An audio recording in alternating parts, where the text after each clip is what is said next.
today we would be discussing about what exactly has happened in 1.5 years that the Article 370 has gone now, and what things have changed on ground.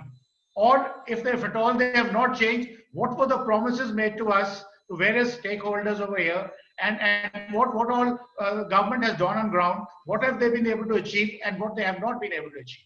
The purpose of our discussing over here, right from the soil of Jammu, that you get the information which is absolutely correct, which is unfiltered, unrefined, and there are no vested interests over here. Nobody's got any axe to grind or any sort of a agenda to make. It is just the way you see it as it is. Now, there are various sort of aspects. There are aspects about terrorism coming in. Has it reduced or not? There are aspects about administration. Has the output of administration gone up with the state becoming a union territory?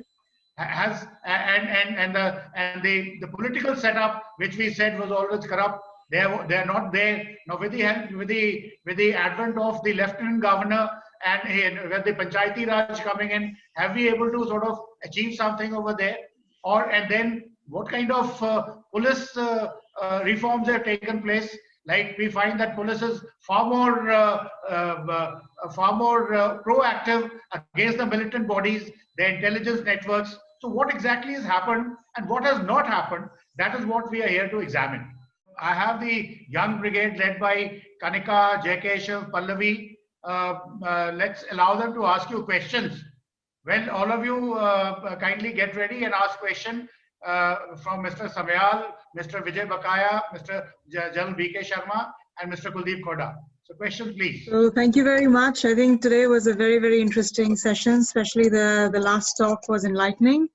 I had no idea that Article 370 was not gave India special rights in the state. So I'll again go back to similar points that I got up last time, which was about enlightening the youth about the truth. And I think in today's age of social media, we lack that quite a bit. Amongst all the noise, we miss the most pertinent points. So what, according to any of you, is the best way today to reach the youth with the correct information, the sort of data-backed science, which lets them know that we're not just talking because we're affiliated to a certain political party or a certain political class, and it's not an opinion but a fact.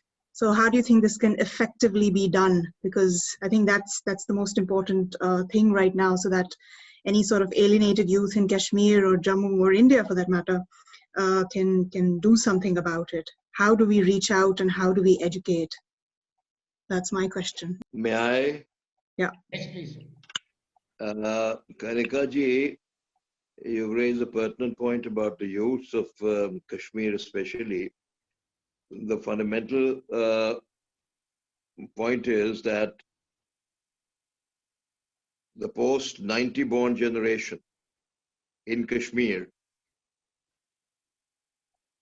is the generation that has seen bloodshed, that has seen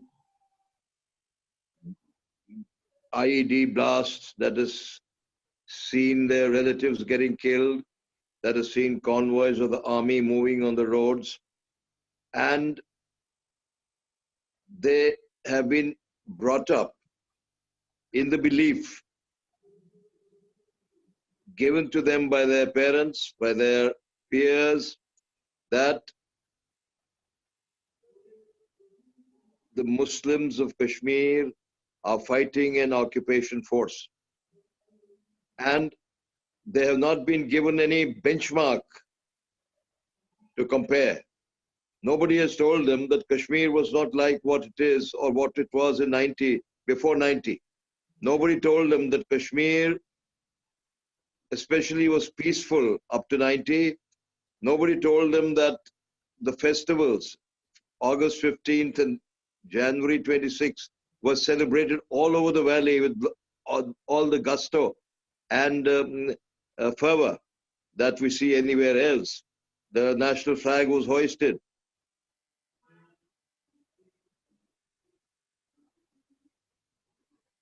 Participating.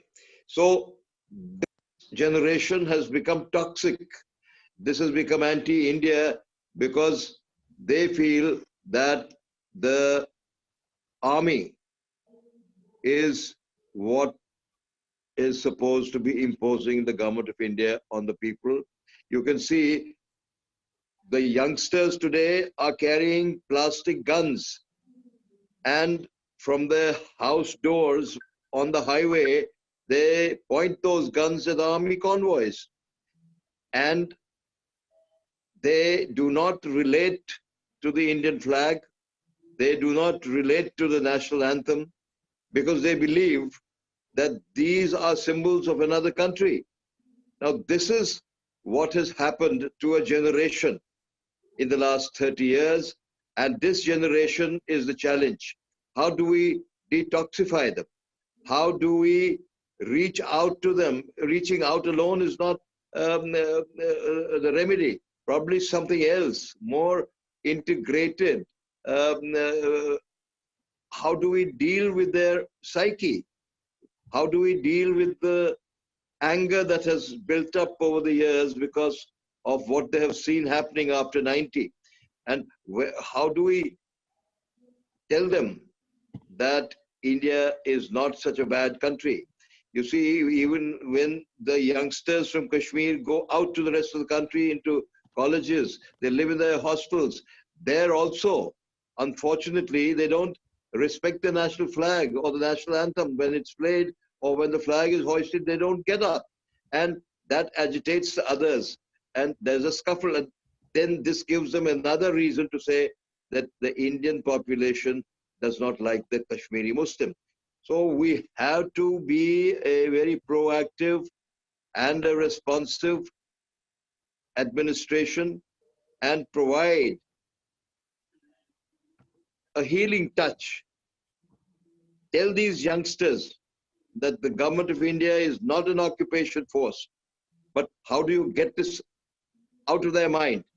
Because they have been brought up on this, right, for the last 30 years. Today, a 20-year-old man, a 15-year-old boy, or even a 30-year-old man has been brought up on the slogan of Hum Kya Chahte, Azadi. Maybe many do not want Pakistan, but most want Azadi. Now, from where?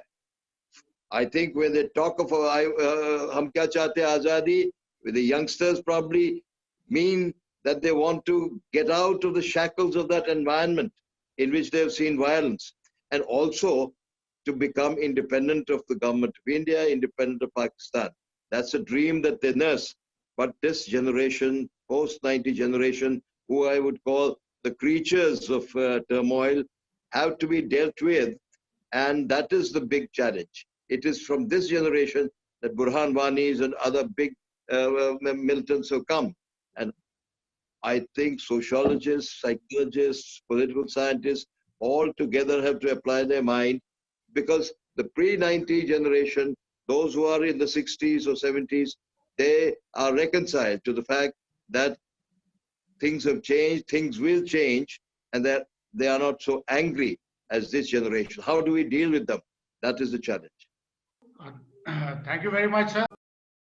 Please like and subscribe.